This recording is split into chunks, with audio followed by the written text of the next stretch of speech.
В этом году нормативы ГТО можно сдать с января месяца. Это даст больше возможностей.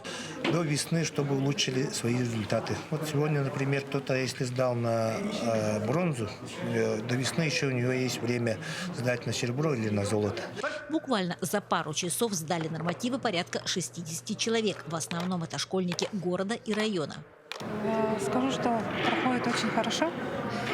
И каждый раз мы объявляем, что мы даже принимаем ГТО самого населения, и школьники тоже задействуем.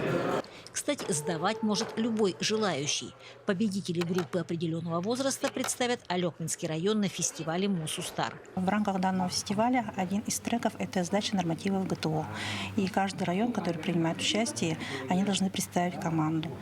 Это у нас 2 мужчин, 2 женщин с 18 до 24 лет и юноши от 14 до 17 лет. Чтобы успешно пройти, нужна хорошая физическая форма. В целом ребята готовы, но есть позиции, которые следует проработать. Когда нам показали, какие будут нормативы, я думал, сейчас легко сделаю. В итоге оказалось, что такой комплексная выносливость – это очень сильно. Что самое сложное оказалось? Самое сложное оказалось после отжиманий выходить на подтягивание – это тяжело. Ребята и сами понимают, без тренировок сложно. Каковы успехи? Печально. Что буду больше стараться и все такое. Вообще ты занимаешься спортом? Да. Чуть выше результаты у ребят из села. Отношение к спорту сельских детей очень мотивировано. У них есть такое.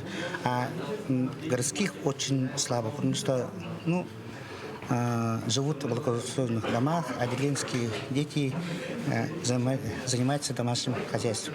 Это чувствуется.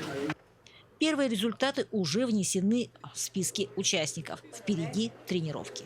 Вот Снегурьтя, девочка, которая взяла первое место, она очень сильный соперник. Я знала, конечно, что она будет, но старались изо всех сил. Я занимаюсь с начальных классов. Получается, как легкая атлетика началась, с 3 класса, меня сразу на соревнования. Я уже в 5 классе начала и на волейбол ездить, и на все соревнования. Сейчас уже в 11. Елена Фаст, Максим Копылов, Алекминск.